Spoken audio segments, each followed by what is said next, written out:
Olá, seja bem-vindo à segunda aula da disciplina Cálculo Numérico. Eu sou o professor Diego Fogaça Carvalho, sou doutor em Ensino de Ciências e Educação Matemática pela Universidade Estadual de Londrina e hoje o nosso conteúdo são métodos iterativos para obtenção de zero ou raízes de função. Antes de conhecermos esses métodos, onde que hoje nós iremos conhecer o método Newton-Raphson, um método muito utilizado em várias situações nas ciências, nós vamos então retomar o conceito de raiz. Vamos ao quadro? Então, o que são as raízes de uma função? Ou zeros de função? Tanto raiz como zeros de função são termos adequados para designar esse objeto. Chamamos de raízes de uma função os valores de x assume quando eu tenho f de x igual a zero. Em termos geométricos, refere-se ao valor de x em que a função corta o eixo OX. Vamos então considerar essa função do segundo grau. F de x igual a x² menos 3x mais 2. Se eu quero conhecer as raízes dessa função, o que eu tenho que fazer? Igualar essa função a zero, conforme está feito aqui embaixo, e encontrar quais são os valores de x que vão satisfazer essa equação do segundo grau. O que acontece é que para resolver essa equação do segundo grau é muito simples. Basta o quê? Aplicar a fórmula de resolução de equações do segundo grau, que popularmente nós temos nas escolas chamada de fórmula de Bhaskara. Então eu olho o A, que é o coeficiente que acompanha o x², é 1, o B, que é o coeficiente que acompanha o x, é menos 3, e o número sozinho que nós temos é o 2. Então, por meio da fórmula, nós podemos primeiro calcular o valor de delta. Então, eu tenho que delta é igual a menos 3² menos 4 vezes o A, que vale 1, vezes o C, que vale 2. Menos 3², nós temos 9, menos 4 vezes 1, 4, 4 vezes 2, 8. 9 menos 8, eu tenho 1. Agora, então, eu retorno a essa outra fórmula, aonde que eu tenho x, que é onde vou obter as raízes, e faço x é igual, menos da expressão menos o 3, mais ou menos a raiz de delta, que é 1, eu já vou indicar como 1, dividido por 2 vezes o a, que vai ser 1. Então, menos com menos, eu tenho aqui no caso mais ou menos 1, 2 vezes 1, 1. 3 mais 1, eu tenho 4. 4 dividido por 2, 2, ou seja, uma das raízes eu tenho 2, e o x duas linhas nós temos 3 menos 1, eu tenho 2, dividido por 2, 1. Logo nós temos o quê? Que 2 e 1 são raízes dessa função, ok? Então, nesse caso, o que nós temos? Nós temos um método, no caso, um método analítico, ou seja, eu tenho uma fórmula e eu emprego essa fórmula para obter as raízes. Mas se fosse uma função cúbica, ou uma função com um expoente elevado à quarta, como que nós iríamos proceder? Se tivesse um ln, se tivesse, então, uma entidade trigonométrica. Os métodos que nós vamos aprender hoje são empregados em situações em que não temos uma fórmula ou não temos um método analítico adequado para obter essas soluções exatas. E logo, nós não vamos obter com os métodos numéricos soluções exatas, a solução exata da situação, mas sim aproximações que são controladas pelo zero. Mas antes disso, vamos dar início então à nossa segunda teleaula.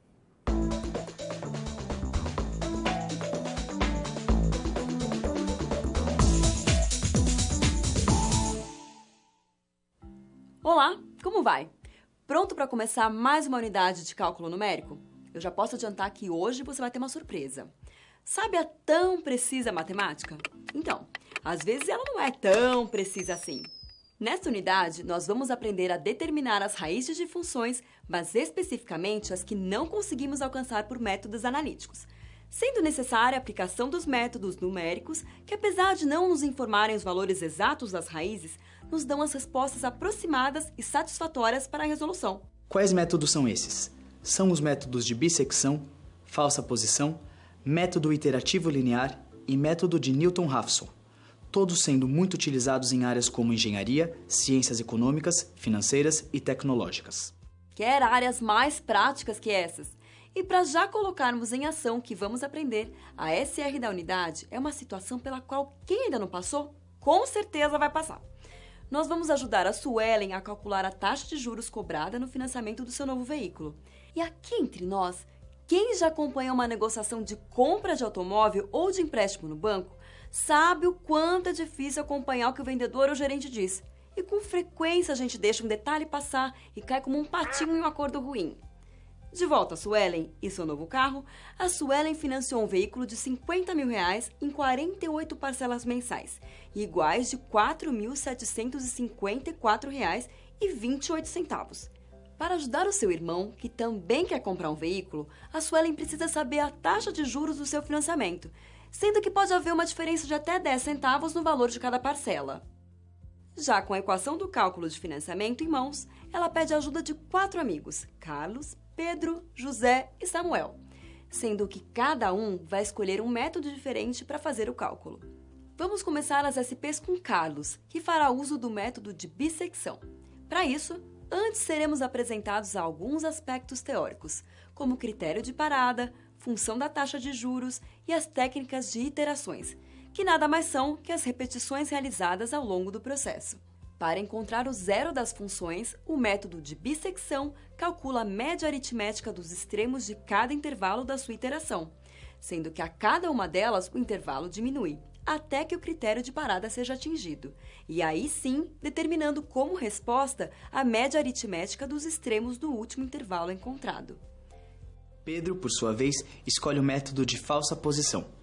Como no método de bissecção, neste método também se faz uso da média dos extremos de cada intervalo das iterações, mas neste caso da média ponderada e não aritmética, sendo que ela diminui mais e mais até que se encontre o zero da função.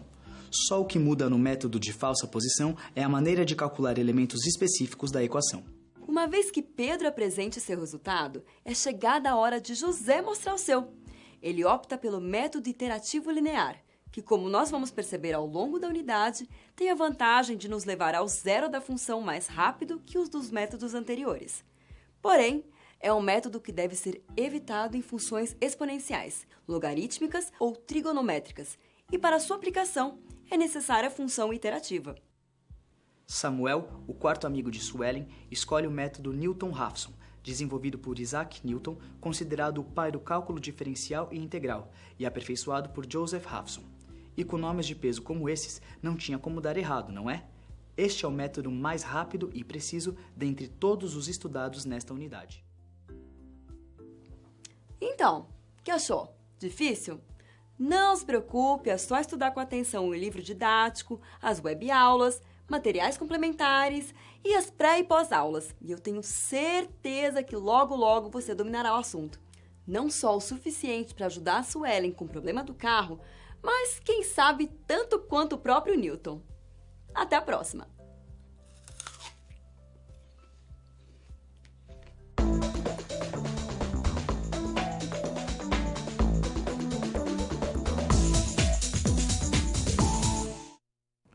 Cabe lembrar que nessa teleaula nós iremos resolver outras situações problemas, ok? Nós teremos uma outra situação geradora de aprendizagem e as situações que foram apresentadas no vídeo são as que estão contempladas no seu livro didático e também encontram, né, no fórum da unidade 2 uma solução comentada passo a passo de toda a resolução dessas situações que está no seu livro. Mas antes então de conhecermos a nova situação geradora de aprendizagem, nós vamos ao quadro conhecer os conhecimentos prévios para essa teleaula. Então, o primeiro conhecimento que nós temos é relacionado à matemática básica, que são as operações matemáticas alimentares, como a adição, subtração, divisão, multiplicação, radiciação, potência e as operações com frações, e levando em conta, né, todas as suas propriedades. Sobre funções, nós vamos trabalhar com a definição, raízes, polinômios, topologia e leis de formação, gráfico de funções e derivada de uma função real, ok? Então, o conceito de derivada do cálculo diferencial integral é um conhecimento que você já estudou anteriormente, que vai ser requisitado nessa disciplina, nessa teleaula. Então, qual seria a situação geradora de aprendizagem nesse momento, né? Você, professor de matemática, foi questionado pelo professor de educação física que está treinando o goleiro do time da escola. De acordo com esse professor, o goleiro cobra um tiro de meta, de modo que a trajetória realizada pela bola obedece à seguinte função. S de x é igual a 2x mais 3x quadrado mais 3x ao cubo menos x à quarta. Sabendo que as dimensões do campo de futebol correspondem a 100 metros de comprimento e 75 metros de largura, e que o tiro de meta foi cobrado equidistante 11 metros do fundo do campo, o professor de educação física te questiona se a bola começará a perder a altura antes ou depois da linha do meio de campo. Dessa forma, então, para resolver esse problema, você deverá aplicar conhecimentos relativos ao cálculo numérico, considerando um erro de 0,1 ou um erro de 1/10. E nós iremos truncar, nós já conhecemos o truncamento na aula anterior, na quinta casa decimal. E nós vamos aplicar e vamos comparar os seguintes métodos. Na primeira situação, problema, o método da biseção. Na segunda, da posição falsa. Na terceira, o iterativo linear. E nós iremos aplicar também agora na quarta, o método Newton-Raphson. Cabe destacar que nós temos aqui, então, o campo, né? Nós temos aqui 100 metros. Então, até a linha de meio de campo, nós temos 50 metros. Nós sabemos que aqui é o ponto de tiro de meta, é onde o goleiro vai chutar a bola. E sabemos que do tiro de meta até a linha de fundo, nós temos 11 metros. Ele vai chutar a bola. Em algum momento, essa bola vai perder velocidade. Ou seja, a velocidade da bola chegará em 0. E nós temos que saber em qual instante essa bola começa a cair, né? Em qual instante e, consequentemente, qual posição que essa bola vai começar a cair. É antes, aqui no caso do final do meio de campo, ou vai ser depois? Essa, então, é o questionamento que nós vamos realizar. Dessa forma, então, vamos para a primeira situação problema. Olá! Você já pensou no dia a dia da carreira que você escolheu seguir? Bom, para ter uma ideia dos desafios da sua área, agora você vai procurar soluções para situações problema. Para prosseguir, primeiro é necessário ter estudado e finalizado a sua pré-aula, já que é nela que você encontra os conceitos e as teorias da disciplina. Feito isso, você vai conhecer a sua primeira SP e vai identificar onde a situação se passa, quais agentes estão envolvidos e quais são os recursos disponíveis. Com essas informações, você vai problematizar o contexto apresentado para então solucionar o desafio. Preparado para começar a SP1? Então boa sorte e até mais!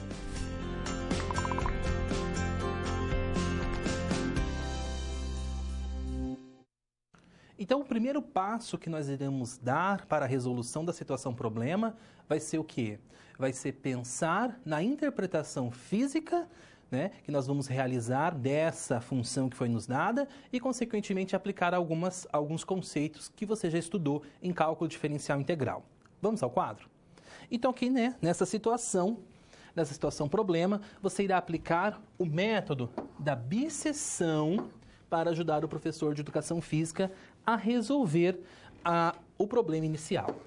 Após ser chutada, a bola irá subir e irá atingir uma altura máxima. Ok?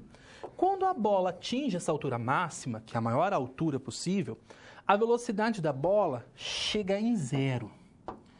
Né? Isso é importante. Então, nós temos que saber qual tempo que essa velocidade é 0. Consequentemente, a gente já pode pensar no quê? Na raiz da função velocidade. Vamos retomar do cálculo diferencial integral o conceito de máximos e mínimos de uma função, que nós sabemos que é uma aplicação do conceito de derivada, e a interpretação física da derivada de uma função. Então, aqui nós temos o seguinte. Foi nos dado a função s de x, que o professor de educação física forneceu. Então, s de x, ela é igual a 2x mais x² mais 3x ao cubo menos x à quarta. E essa é uma função do quê? Uma relação do espaço com o tempo. Mas nós queremos trabalhar com a velocidade. E nós sabemos que, lá do cálculo diferencial integral, que S' de x é igual a v de x. Ou seja, a derivada de primeira ordem da função que determina a posição, eu tenho, então, a função velocidade. Então, nós não vamos calcular a raiz da função fornecida pelo professor de educação física.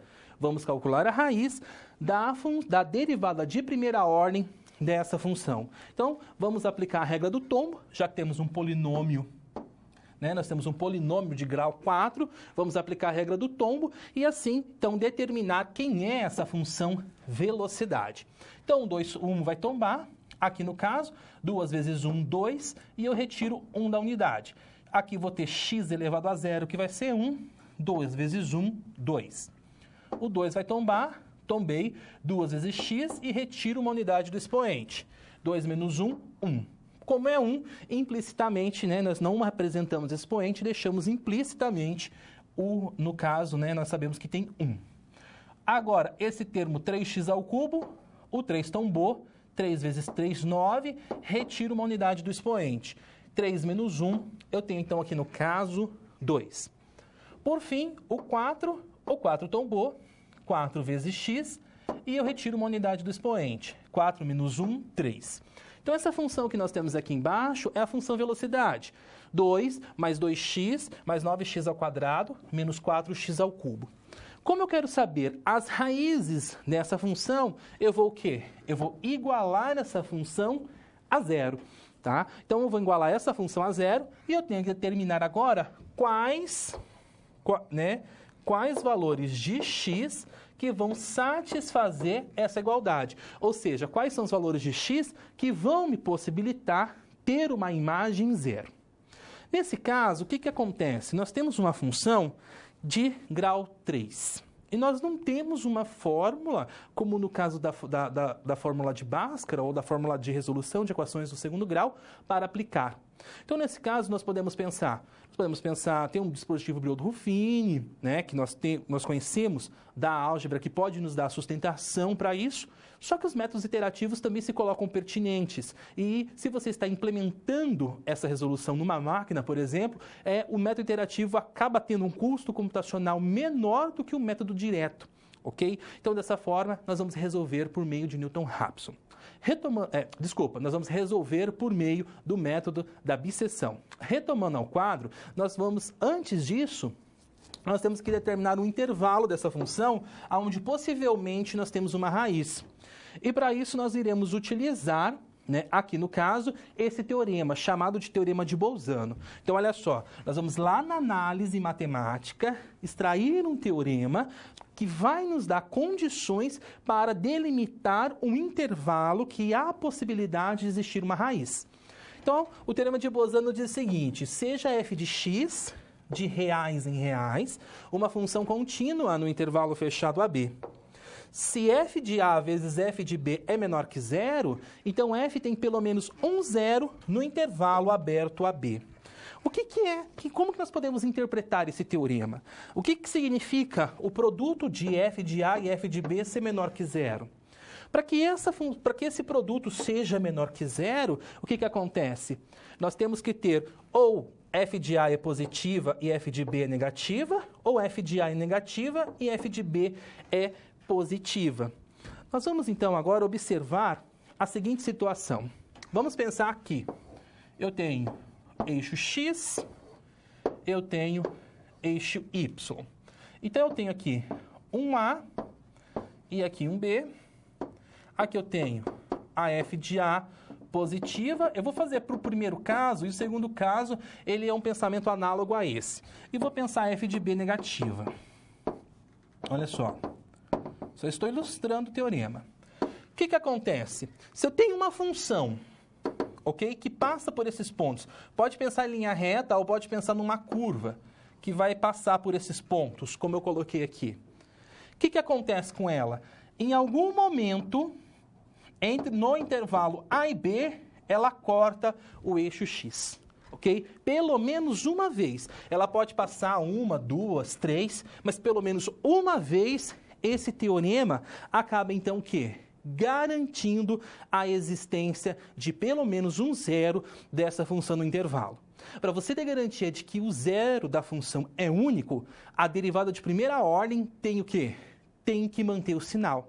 Quando a derivada de primeira ordem mantém o sinal, o que acontece com a função? Ela não muda, ela mantém, né, o seu percurso. Se ela é crescente, ela se mantém crescente. Se ela é decrescente, ela se mantém decrescente. Por quê? Porque o que dita isso é a mudança do sinal da derivada de primeira ordem no intervalo. Retomando ao quadro, o que nós iremos fazer agora? Nós iremos, então, estudar essa função, tentando identificar as mudanças de sinal da imagem. Então, eu vou chutar pontos, como eu acabei chutando aqui, de 0 a 4. Vou calcular a imagem dessa função e vou verificar quando que começa a mudar o sinal, ok? Então, eu comecei primeiro com 0. Então, o que é calcular a imagem? A imagem de 0 na função. É você pegar a função e no lugar do x, inserir o valor, né, que você atribuiu a x, a essa variável. Então, no caso, olha só, 2 é da função, mais 2 vezes x, o x não está valendo 0? 2 vezes 0, mais 9x elevado ao quadrado. O x, ele é 0 elevado ao quadrado, menos 4 vezes x ao cubo, o 0 elevado ao cubo. Nesse caso, o que nós temos? Ó, 2 vezes 0, 0. 9 vezes 0 ao quadrado, 0. 4 vezes 0, 0. Então, aqui no caso, eu tenho 2. Vamos pensar no próximo ponto. Vamos pensar em 1. Pensando em 1, o que vai acontecer quando nós pensamos em 1? Quando nós pensamos em 1, nós temos o quê? Nós vamos ter 2 da função, mais 2 vezes x, então 2 vezes 1, mais 9 vezes 1 ao quadrado, 1 ao quadrado, 1 vezes 9, 9, e aqui no caso menos 4 vezes 1 ao cubo. Nós vamos somando tudo, nós chegaremos em 9. Então, nós continuamos a realizar o cálculo da imagem, olha só. A imagem de 2, nós temos 10. A imagem de 3, nós temos menos 9. E a imagem de 4, nós temos menos 102. Nós podíamos pensar aqui também em números negativos, menos 1, menos 2, menos 3. Poderíamos continuar, né, calculando mais ou menos até 4, 5, 6, 7, assim por diante. Mas o que aconteceu aqui entre 2 e 3? Entre 2 e 3 houve uma mudança de sinal na imagem. E pelo teorema de Bolzano, isso é o quê? É um indicativo de que nós temos uma raiz de função. Pelo menos uma raiz de função. Então, aqui eu tenho a função, eu plotei um gráfico para ela. Vocês não terão acesso a esse gráfico, ele é só ilustrativo para a compreensão, visando a sua compreensão. Então, aqui nós temos o 2 e mais ou menos aqui nós temos o 3, ó. Então, entre 2 e 3, eu tenho um x, pertence um x a esse intervalo, aonde que a imagem dele é 0, né? Que um x que é raiz. Então, nós podemos, com isso, definir o intervalo ao qual a raiz pertence. Então, nós temos um intervalo, 2 e 3, ok? Aonde que a raiz pertence. Nós também já podemos, nesse caso, né? Lembrando que o nosso erro, ele é de 1/10. Então, nós já temos os elementos suficientes para implementar o algoritmo, né, que seria o algoritmo do método da abscissão. Nós vamos, então, agora, na sequência, conhecer, né, qual é o algoritmo do método da abscissão. Indo no quadro, nós temos o seguinte, o algoritmo funciona da seguinte forma. Primeiro, f de A vezes f de B menor que 0, isso garante para nós a existência do zero da função, ok? Efetuamos, então, xm igual a A mais B dividido por 2, ou seja, vamos calcular a média aritmética do intervalo, né? E nós vamos calcular quem? A imagem dessa média. Se em módulo a imagem dessa média for menor ou igual a epsilon, o que acontece? Nós temos, então, que a média é considerada 0, é uma aproximação, ok? E nós chegamos ao fim do processo. Mas, se for maior ou igual, nós então temos que essa média não é zero. Ou seja, nós teremos que estudar então esse sinal e refinar o intervalo. Se a imagem é menor que zero e f de A é menor que zero, na iteração seguinte, xm assume a posição A. Se acontecer isso, mas no caso com B, na próxima iteração nós temos que xm assume a posição de B. Se f de xm for maior que zero e f de A for maior que zero, o que acontece na próxima iteração? Xm assume a posição A.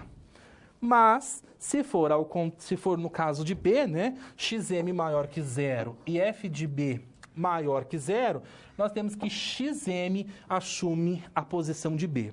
Ao determinar um novo intervalo, nós voltamos então para o passo 2, ou seja, calcula a média e nós vamos então seguindo esse processo de iterações, ok?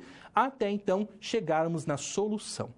Nós vamos então agora iniciar o processo de iterativo, né? E cabe lembrar que em vários momentos eu vou falar o cálculo da imagem de tal valor.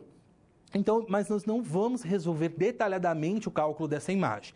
Então é importante que você, num outro momento, né, esteja com a sua calculadora em mãos e refaça esse cálculo, confira os seus cálculos com os que eu estou realizando aqui.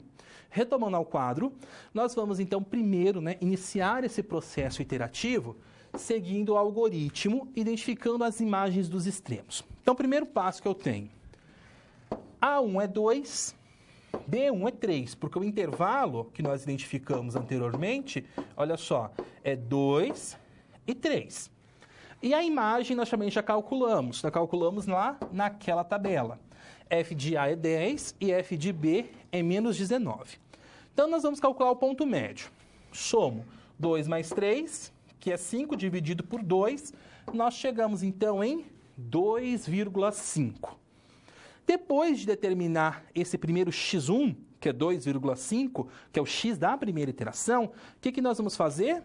Calcular a sua imagem, ok? Então, lá na função, pego a função velocidade, lá no lugar de x, olha só, eu vou inserir 2,5.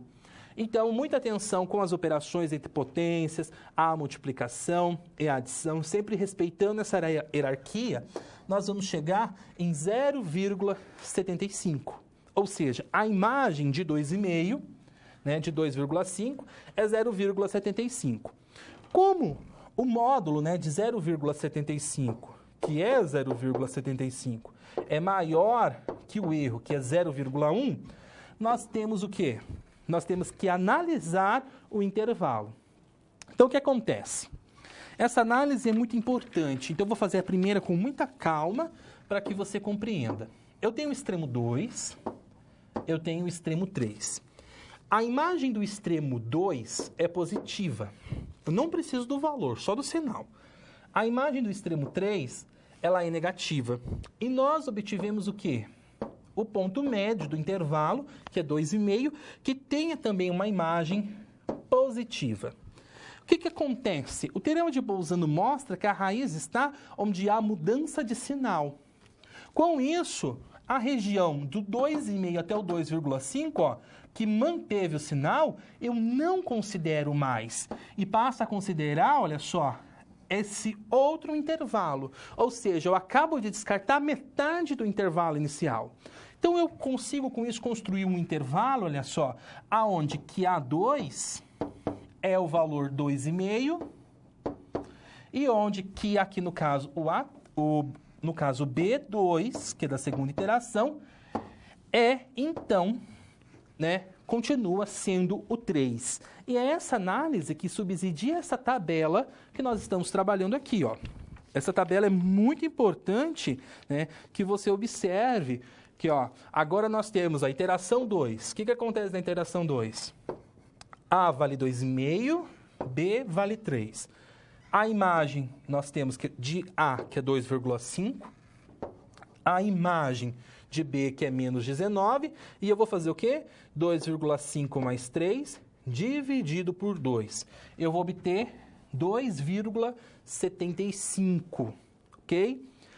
Ao calcular a imagem de 2,75, no que eu vou chegar?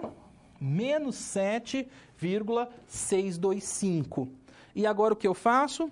Agora eu vou então determinar, né, qual refino o intervalo. Então eu tenho aqui o 2,5, que tem como imagem positiva.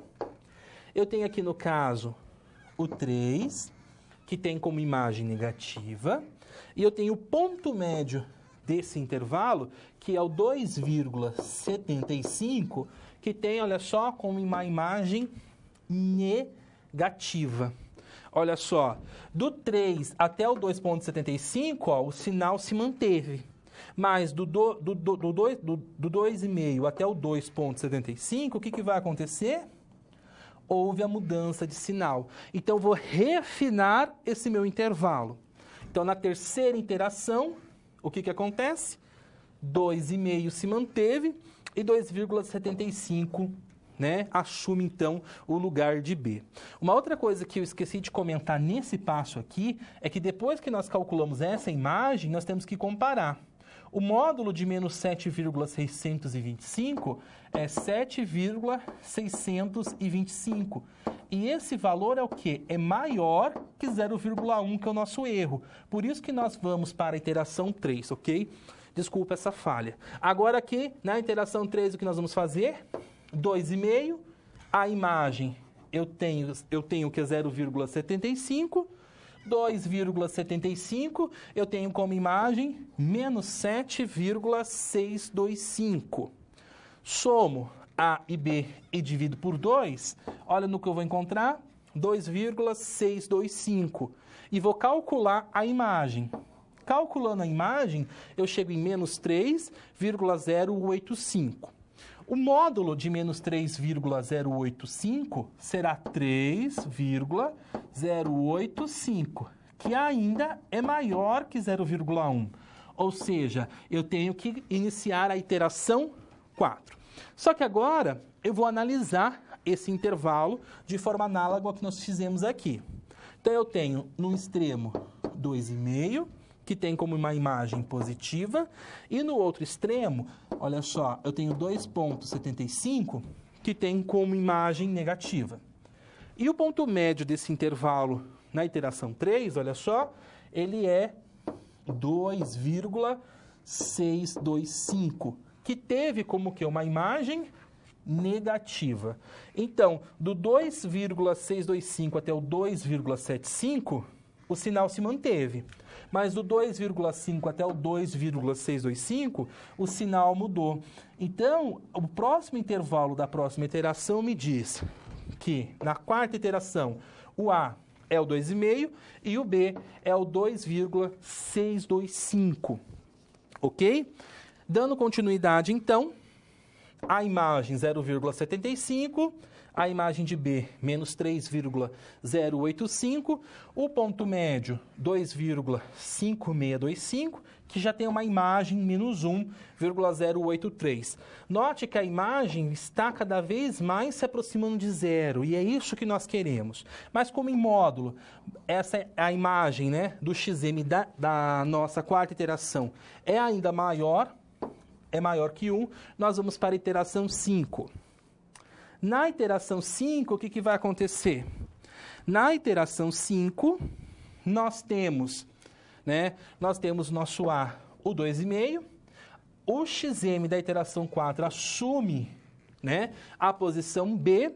E eu vou, então, né, já temos as imagens, e eu vou calcular um novo ponto médio. Então, 2,5 mais 2,5625 dividido por 2.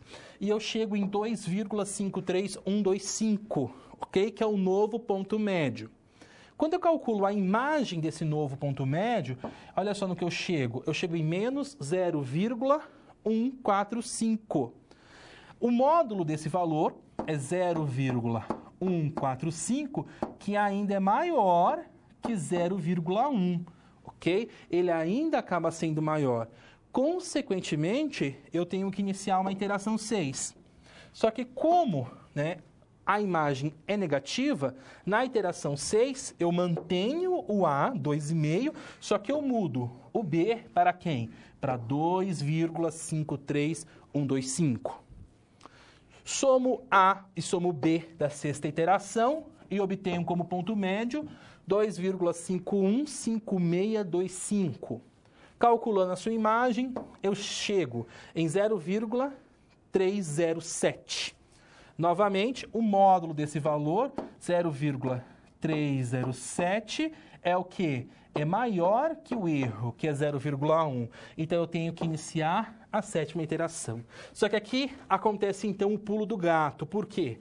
Como a imagem dele é positiva, no próximo intervalo, o 2,515625, olha só, ele assume a posição A. E, consequentemente, ao assumir a posição A, 2,53125 se repete sendo B. Extraindo, então, a média aritmética desses dois valores, nós obtivemos 2,523438, que gera com uma imagem, olha só, de 0,082. Consequentemente, o módulo, né, de 0,082 é menor que 0,1. Olha só, 0 e aqui 1. Logo, nós chegamos no fim. Com isso, o que acontece? Não acabou ainda. Nós achamos uma possibilidade de raiz. E essa possibilidade de raiz sendo, então, esse valor. Ou seja, em 2,52 segundos, aproximadamente, a bola, então, começa a cair. Olha só, o valor que encontramos trata-se do instante em segundos que a bola, no caso, atinge V igual a 0. Vamos agora voltar à função da trajetória, S de x, e identificar em metros essa posição. Ou seja, calculando na função fornecida pelo professor de educação física, ok, o valor de S de 2,523438, nós encontramos 19,07. Então, nós podemos responder o questionamento do professor de educação física. Nós vamos ter aqui 11, né? Aqui nós vamos ter 11 metros do campo, mais 19, aqui no caso 0,7. E isso vai ser igual a 30, né? Aqui no nosso caso, nós vamos ter então que isso aqui vai ser igual a 30,07 metros. Então, o que vai acontecer? A bola chutou aqui. Quando ela chega nesse ponto aqui, ela começa a perder altura. Então, ela começa a perder altura, o quê? Finalizando, então, antes de cair, né? Antes de ultrapassar o meio do campo. Tá certo? Dessa forma, então, nós finalizamos a resolução da primeira situação-problema. E aí? Conseguiu encontrar uma solução satisfatória para a SP1? Como você pôde notar, o desafio apresentado tem como base situações comuns da realidade de mercado.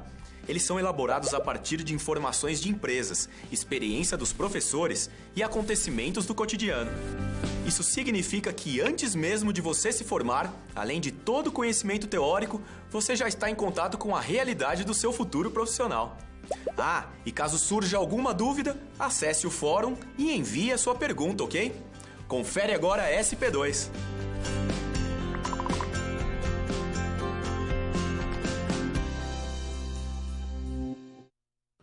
O próximo método que nós iremos aprender chama-se método da posição falsa. O que vai mudar em relação ao método que nós estudamos anteriormente vai ser o quê? Nós não vamos mais calcular a média aritmética, mas sim a média ponderada. Acompanhe. Então, agora nós iremos aplicar o método da posição falsa e nós já temos muitas informações da outra SP que nós vamos aproveitar nessa. Nós temos, então, a função fornecida pelo professor da educação física. Nós temos aqui, no caso, a sua derivada de primeira ordem, que é a função velocidade. É a raiz, é a raiz dessa função que eu quero encontrar, né? A raiz real dessa função que eu quero encontrar. Nós também já encontramos um intervalo que possivelmente há uma raiz, e nós temos uma tolerância, né? Um erro de 1/10, né? Nesse cálculo que está para essa aproximação. E nós vamos truncar na quinta casa decimal. O método, né, da posição falsa, nós vamos trabalhar com a média ponderada, aonde que os F, que é a imagem de A, e a imagem de B, ela será utilizada, então, como sendo pesos dessa média ponderada. Então, eu tenho que XM é igual a B, que multiplica a F de A, menos A, que multiplica a F de B, dividido pela diferença da F de A pela F de B. É necessário aplicar o método, conhecer o intervalo AB e também satisfazer a condição, né, do módulo da F de Xn ser menor ou igual a epsilon. Então, nós temos o algoritmo idêntico ao outro, só vai mudar o cálculo de Xm. Então, o produto das imagens dos extremos do intervalo ser menor que zero garante a existência do zero da função em A e B. Então, efetuaremos a média ponderada entre A e B, considerando, né, a imagem de A e a imagem de B dos extremos como peso. E se o valor for menor ou igual a epsilon, em módulo dessa imagem, nós temos que Xm é o zero. Perfeito. Mas se for maior ou igual a zero, nós temos o quê? Um refinamento desse intervalo. Então, se a F de M for menor que zero e a F de A for menor que zero, Xm assume, então, a posição de A na próxima iteração. Se acontecer com B, Xm assume a posição de B. Se F de Xm é maior que zero e a F de A é maior que zero, Xm, então, ela vai então, assumir a posição de A. E, se acontecer o mesmo com B, Xm assume, então, a posição de B. Então, ao determinar o novo intervalo, nós voltamos, então, ao passo 2, calculando, então, a nova média ponderada. Ok? Então, nós vamos, na sequência, aplicar, então, iniciar o processo iterativo. Cabe lembrar que quando eu falo cálculo da imagem, eu não estou resolvendo isso detalhado, é de suma importância que você faça essas operações com calma, com auxílio de uma calculadora, ok? Uma calculadora científica ou uma calculadora comum, esteja fazendo então essas operações e confirmando suas respostas com a que eu estou apresentando. Retomando então a situação, nós temos o seguinte, nós já calculamos, né, o valor de A1, B1 e as suas respectivas imagens, e nós vamos, então, calcular a média aritmética determinando x1. Então, eu vou ter aqui, no caso, né, B, que multiplica F de A, menos, né, B, que multiplica F de A, menos, aqui no caso, nós vamos ter A, que multiplica a F de B, dividido pela F de A, menos a F de B. 3 vezes 10, nós teremos 30, menos com menos mais, 2 vezes 19, 38. Aqui, menos com menos mais, 10 mais 19, 29. 10 mais 38, 68. 68 dividido por 29, nós vamos, né, truncando na quinta casa decimal, nós vamos obter 2,34482. Nós vamos ter que calcular a imagem desse valor, ou seja, no lugar de x, nessa função, no lugar de x, nós vamos inserir quem? 2,34482, e calculando a imagem, nós vamos obter 4,60412. Então, como o módulo, né, da f de xm é maior ou igual a zero, ou seja, 4,06412, isso é maior que 0,1. Né? É necessário realizar o quê? Uma nova iteração. Mas, para isso, nós iremos, antes de tudo, refinar esse intervalo. Então, como que eu vou refinar esse intervalo? Vamos pensar o seguinte. Porque igual o procedimento que nós realizamos anteriormente, só que você já vai ver como que a média ponderada contribui para a convergência ser mais rápido que na abscissão. Então, aqui eu tenho 2, a imagem é positiva, 3, a imagem negativa. Com a média ponderada, olha só, nós chegamos aqui em 2,34482. E a imagem que nós obtivemos aqui, olha só, ela é positiva. Ok? Então, de 2 até o valor do x1 dessa operação, olha só, o sinal se manteve. Então, não há nessa partição do intervalo raiz. Já do 2,34482 até o 3, há sim uma mudança de sinal da imagem dessa função. Então, eu vou tomar esse intervalo para o próximo, né, processo iterativo. Ó. Eu vou assumir 2,34482 até 3. Então, aqui nós temos uma nova tabela, onde que o A que eu tenho é 2,34482, o B, 3, a imagem 4,60412 e menos 19.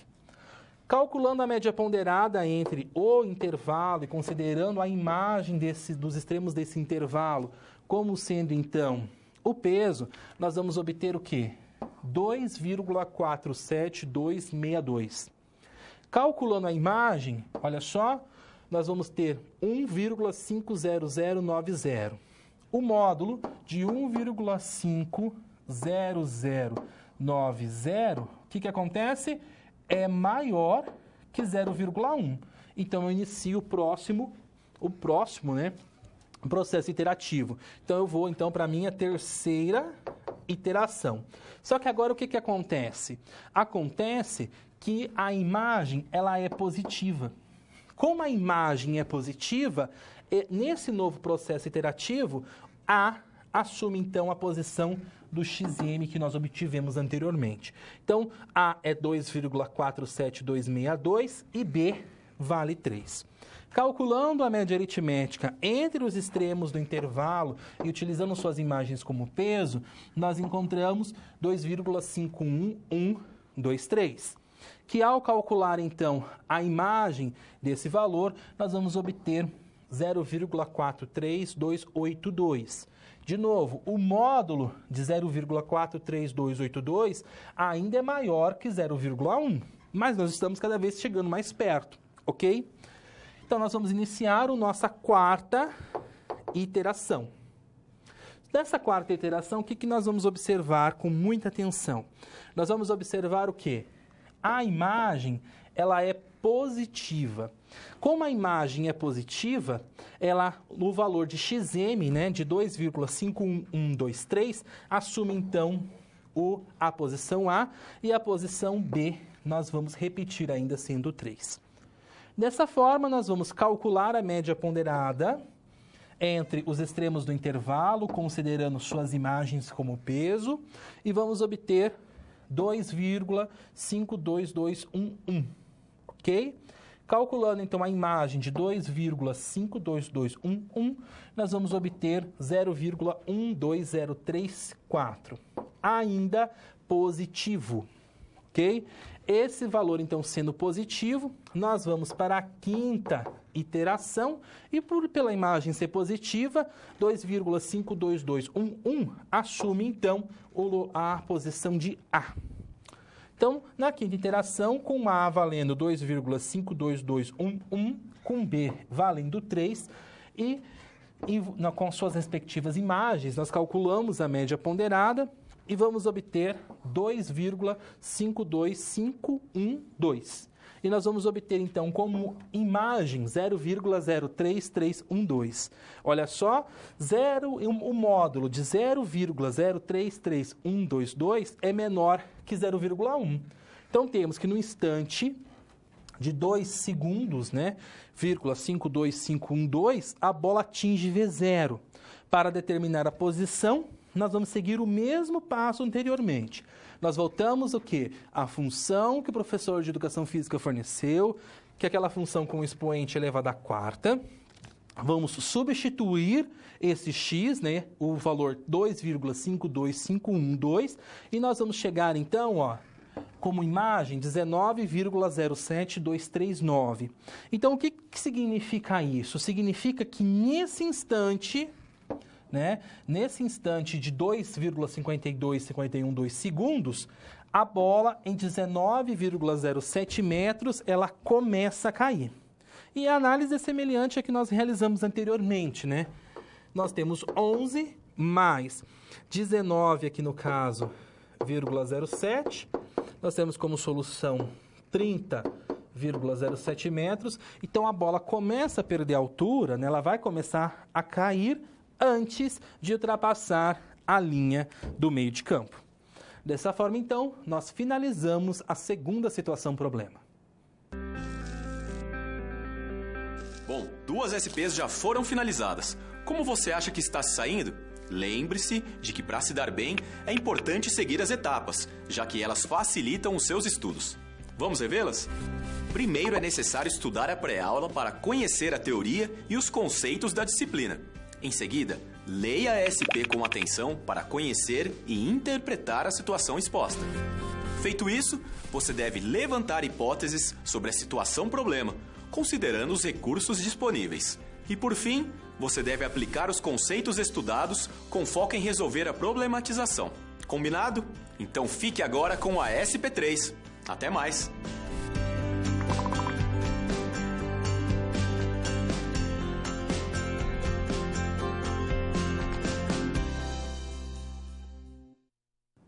Na SP3, nós iremos utilizar o método iterativo linear.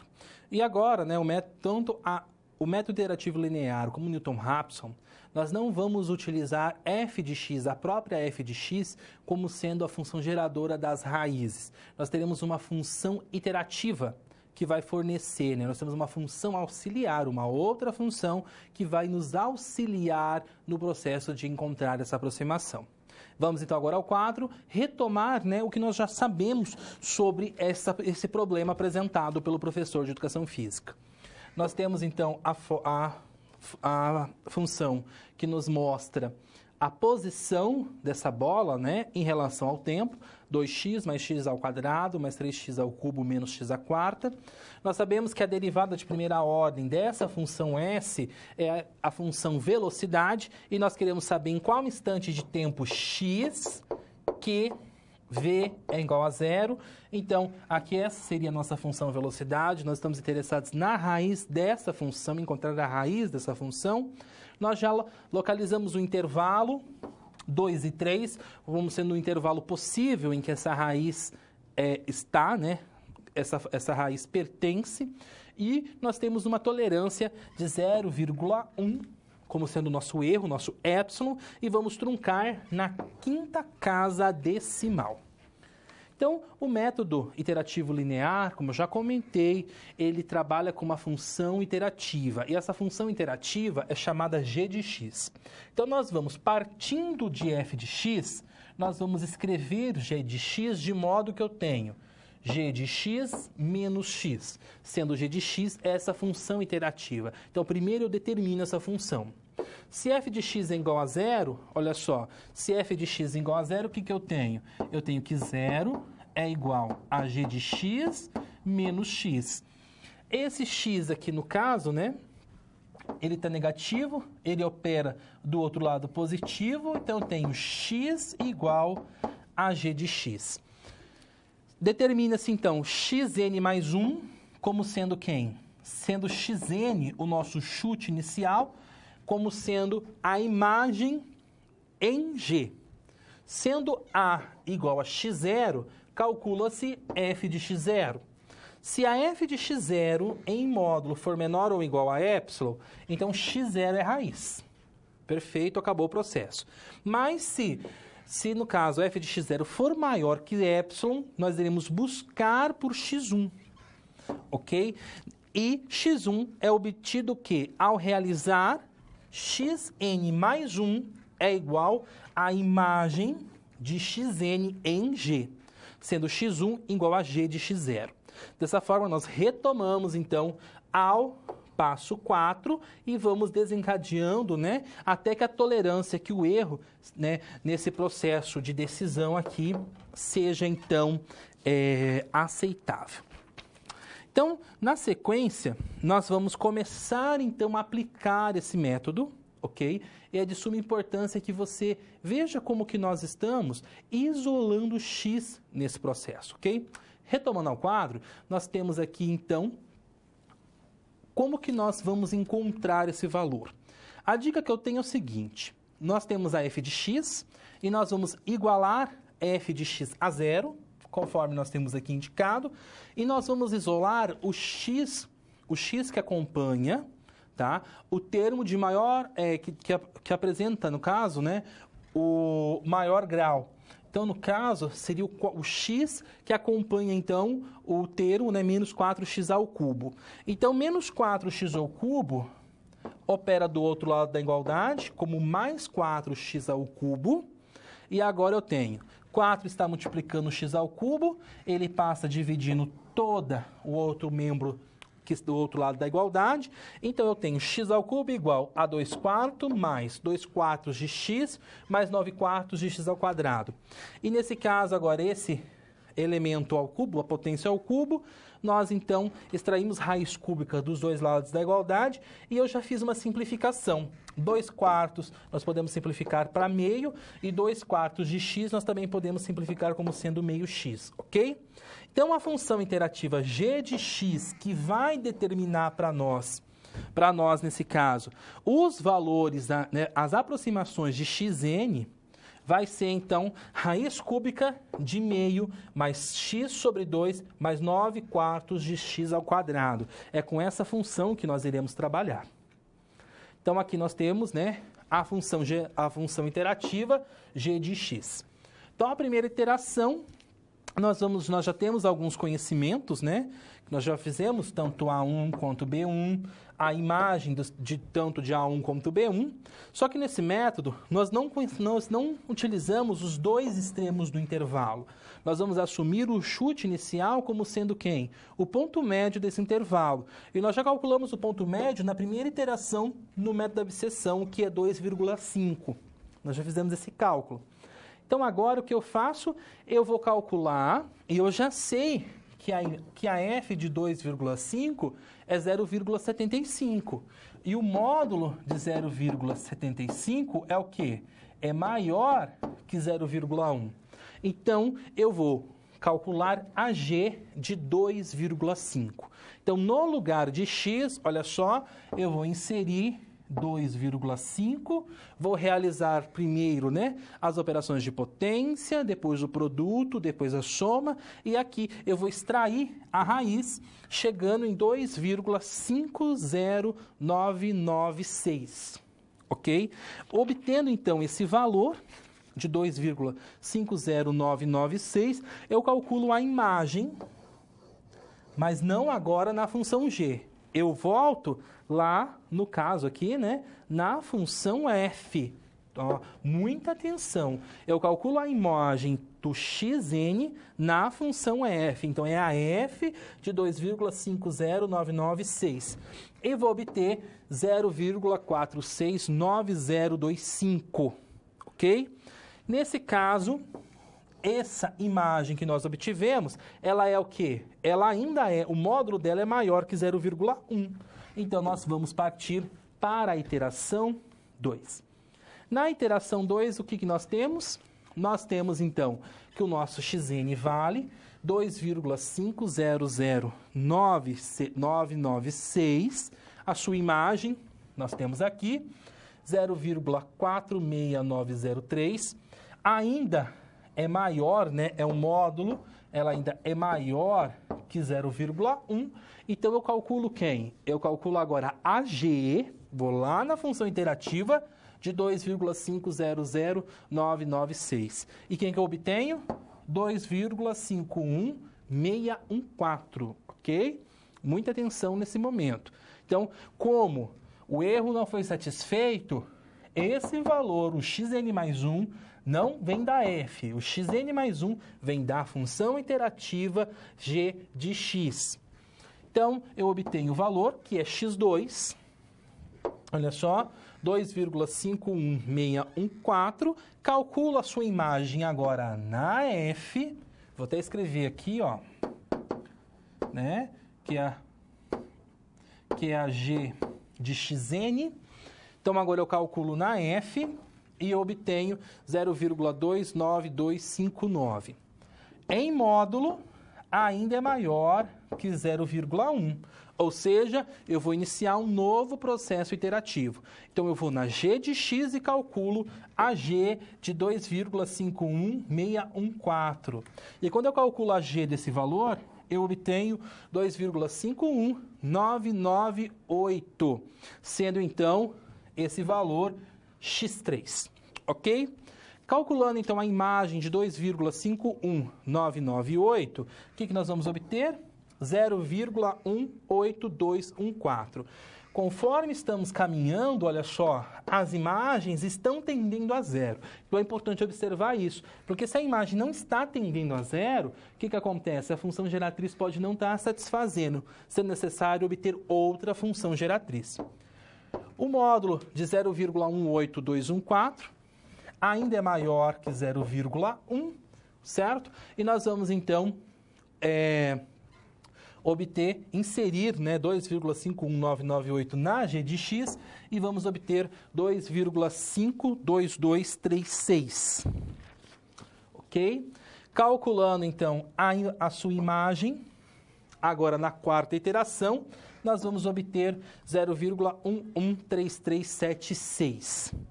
Novamente, esse valor, o módulo dele é maior que 0,1, sendo necessário calcular a g de 2,52236. E nós vamos obter 2,52384, ou seja, que é o nosso x5. Quando eu obtenho x5, 2,52384, eu calculo a sua imagem e obtenho 0,070491. Nós vemos o quê? Que o módulo de 0,070491 é menor que 0,1. Então, chegamos no fim. Ok? Então, logo, nós temos no caso, nós temos a aproximação. Desculpa que aqui eu acabei colocando a imagem, tá? A aproximação é 2,52384, ok? Não é 0,07, é a imagem. Eu acabei digitando trocado ali. Então, agora o que nós vamos fazer? Nós vamos voltar lá na função fornecida pelo professor de Educação Física e nós vamos calcular a imagem de 2,52384. E, de novo, olha só, nós vamos obter 19,07. Ok? Então, é interessante que os resultados eles estão batendo. Então, nas três SPs, nós chegamos numa aproximação da convergente da situação. Então, aqui eu tenho do fundo do gol até onde o goleiro vai tirar vai bater o tiro de meta 11 metros e a bola, no caso, ela vai subir e ela chega, com a sua velocidade igual a zero em 19,07, ou seja, somando esses dois valores, nós temos aqui 30,07 metros, ou seja, nós podemos concluir com isso, de que logo a bola começa a cair antes de ultrapassar o meio-campo.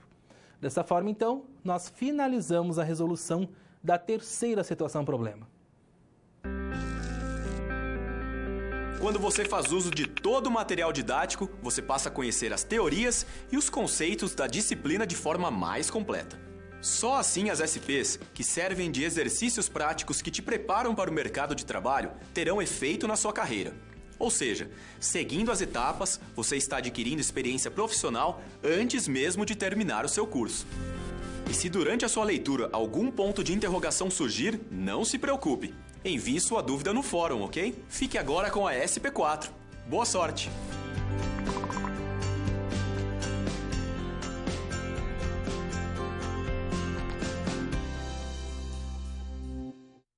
Vamos então agora aplicar o método Newton-Raphson, ok?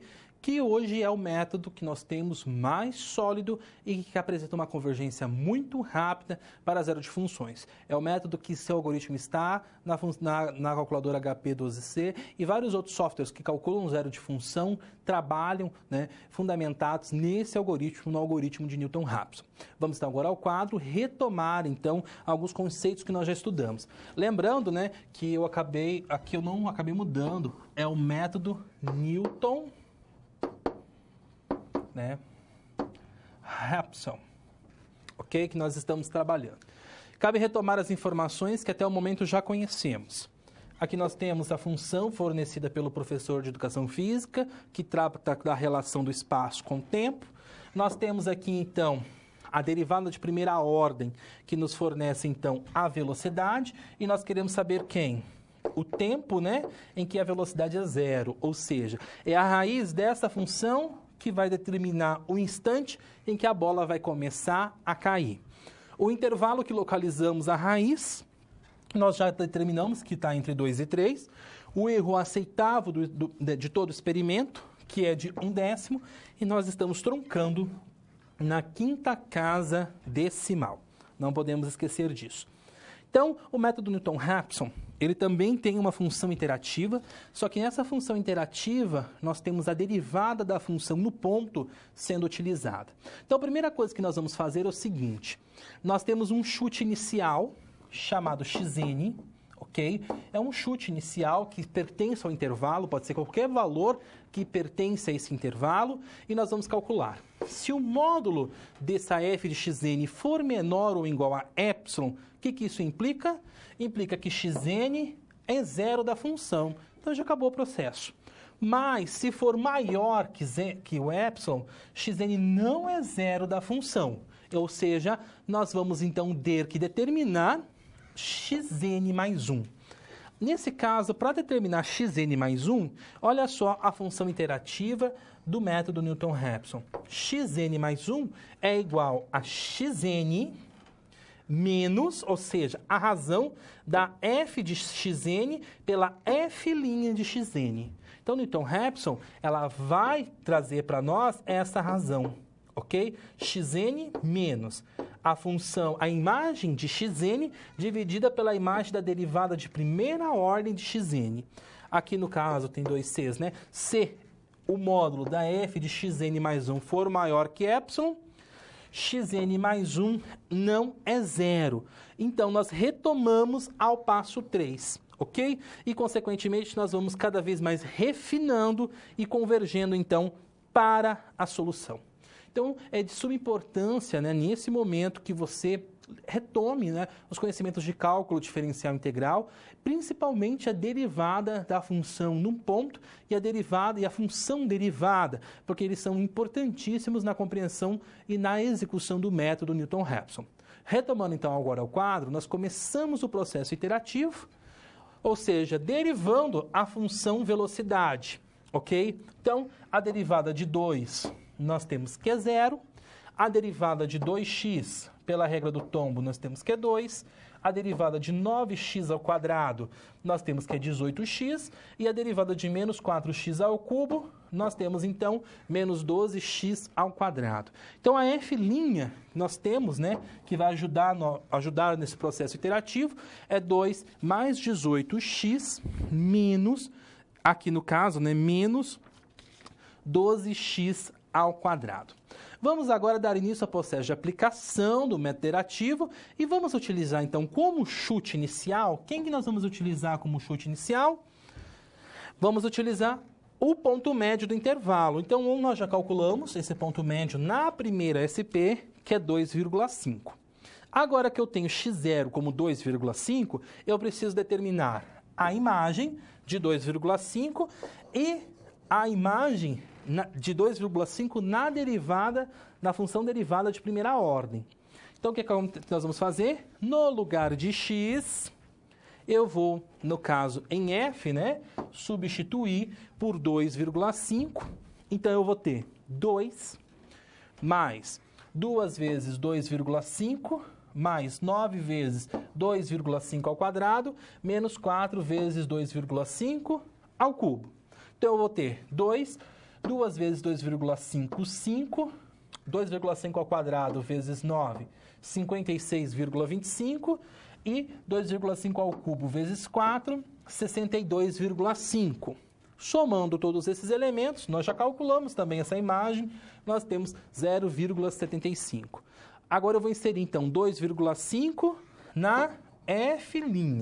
2, que é da lei de formação, mais 18 vezes x, ou seja, 18 vezes 2,5, que eu já tenho aqui no caso 45, e eu tenho 12 vezes x ao quadrado. Então, 2,5 ao quadrado vezes 12, eu tenho, então, aqui no caso, 75.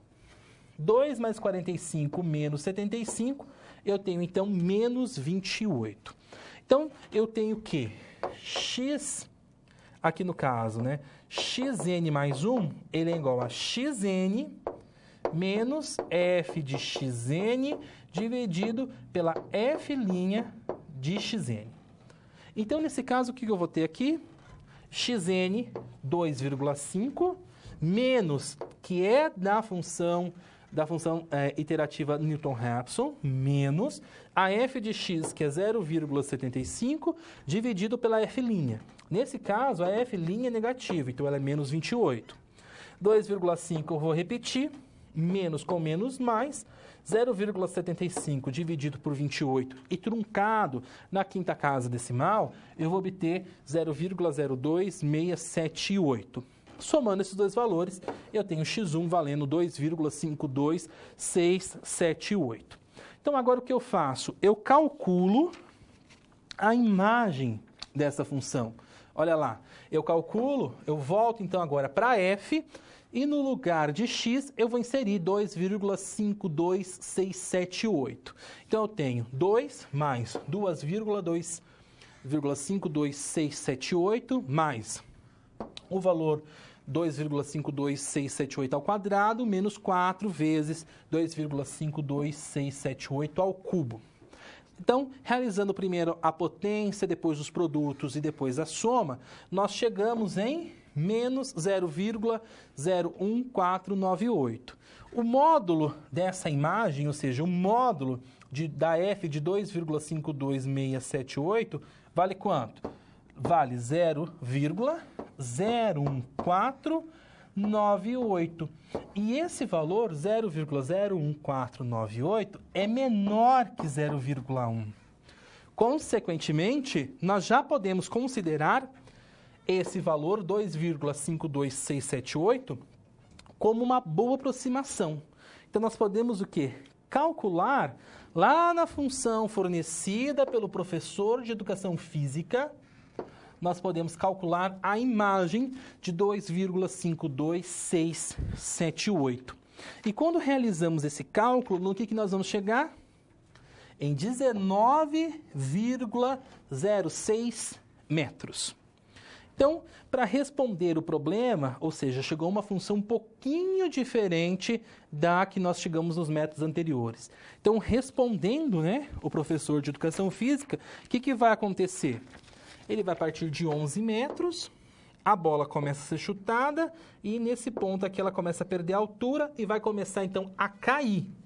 Então, nesse caso, mais 19, aqui, vírgula 06, então 30,06. Com esse resultado, o que acontece? Com esse resultado, olha só, a bola ainda continua caindo antes de ultrapassar o meio de campo. E um ponto importante que nós podemos aproveitar nesse momento é a discussão sobre o quê? Sobre como que Newton-Raphson convergiu na primeira iteração, enquanto as outras nós tivemos que fazer 5, 7 iterações. Só que o resultado do Newton-Raphson, por convergir tão rápido, é o que mais apresenta um erro, uma diferenciação, quando a gente compara com os outros. Só que nesse contexto que nós avaliamos, esse erro não traz consequências graves. É um valor que pode ser aceitável, porque a bola ainda continua caindo antes do meio de campo. Então, a bola, da maneira como esse goleiro está chutando, ela sempre vai cair antes do meio de campo. Ok? Então, isso é uma afirmação que nós podemos fazer. Lembrando que sempre a avaliação crítica dessas soluções é importante. Não é só chegar numa resposta, nós temos que verificar o reflexo dessa resposta no contexto do problema, se está condizente ou não. Nós vamos agora, na sequência, conhecer determinar um outro valor para a aplicação de Newton-Raphson. Acompanhe. Então agora, olha só, e se eu pensasse em 2, não pensasse em 2,5? Se eu pensasse em 2, o que ia acontecer? Se eu pensasse em 2, olha só, ele tem como imagem 10, o módulo de 10 é maior que epsilon, logo eu vou ter que o quê? Calcular por meio da função iterativa, né, o próximo x1. Então, x1 vale 3. x1 valendo 3, calculo a imagem de x1, eu chego em menos 19. Então, o módulo vai ser 19, e 19 é maior que 0,1. Logo, eu vou ter que calcular x2. Calculando x2, olha só, eu chego em 2,63461, ok? Em 2,63461, calculando, então, a sua imagem, eu chego em menos 3,40954. 3,40954. E esse valor é maior que 0,1, sendo necessário obter, então, né, agora x3. x3 vale 2,533954. Lembrando, né, todo esse valor aqui, ó, ele é obtido na função gerativa Newton-Raphson. Então, chegando nesse valor, nós calculamos a sua imagem, menos 0,22503. Então, 0,22508 ainda é maior que 0,1, ok? Sendo necessário o cálculo de x4.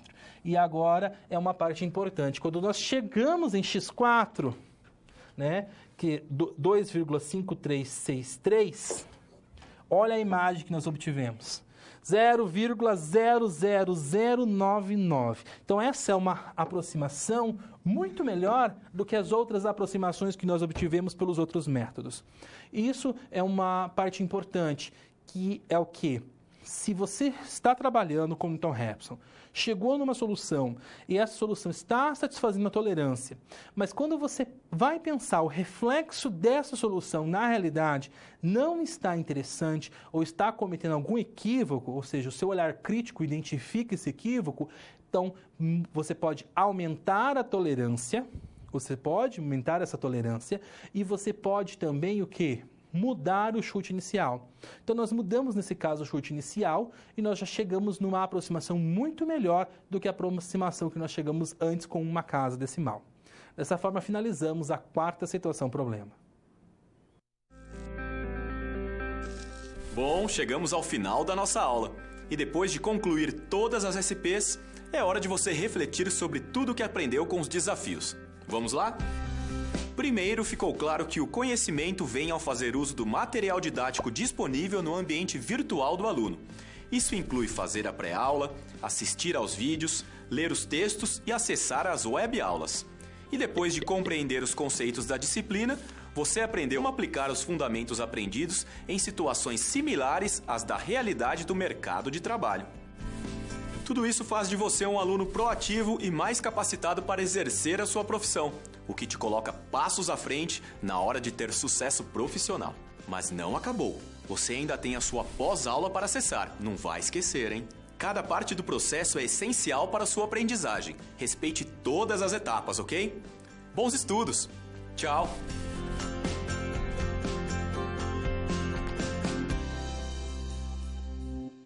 Chegamos então no momento de refletir, de problematizar e de reforçar os conhecimentos que vimos na aula de hoje.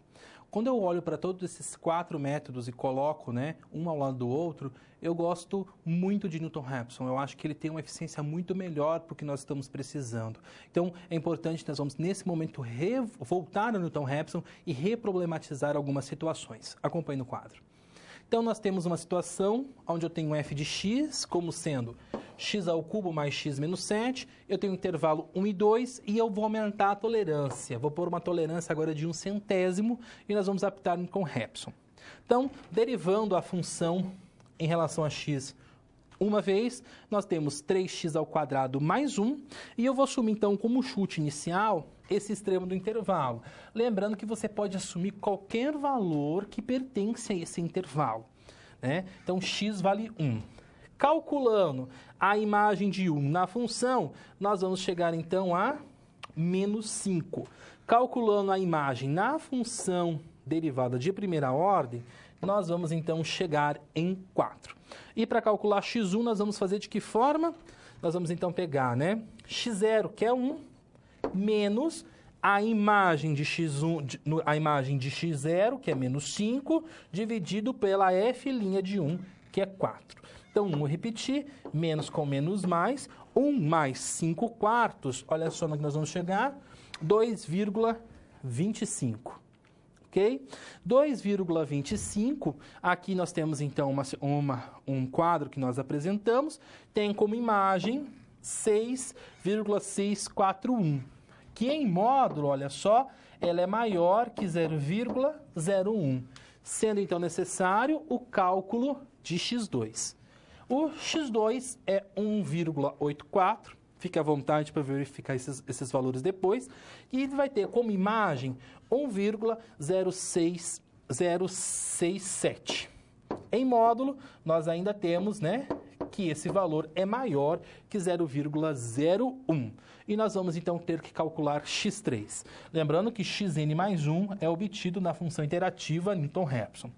Nós vamos obter, então, 1,744, que vai ter como imagem, olha só, 0,048. E esse valor ainda, em módulo, é maior que 0,01. Olha só, 4 e 1. Então, é necessário calcular x4, que vai ser 1,739. Quando eu obtenho x4, eu chego, então, a imagem menos 0,02, que em módulo dela será 0,002, que por sua vez é menor que 0,01, sendo então 1,739 como sendo a raiz dessa função. Dessa forma, então, eu abro então a aula para os questionamentos e para as dúvidas.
Chegamos então ao final de mais uma teleaula.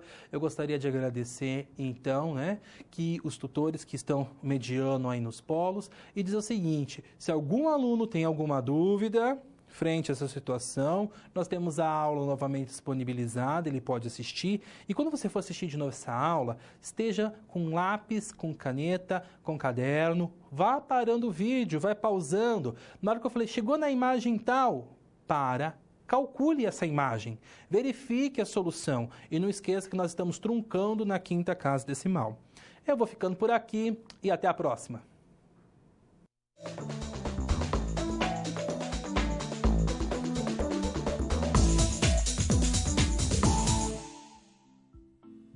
Bem-vindo de volta. Me conta, o que achou dessa segunda unidade de cálculo numérico? Muito difícil? Tirou de letra?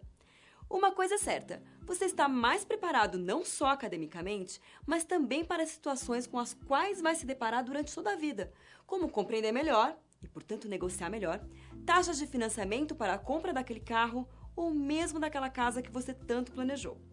Profissionalmente, agora você já conhece os métodos mais rápidos e precisos utilizados por engenheiros e economistas.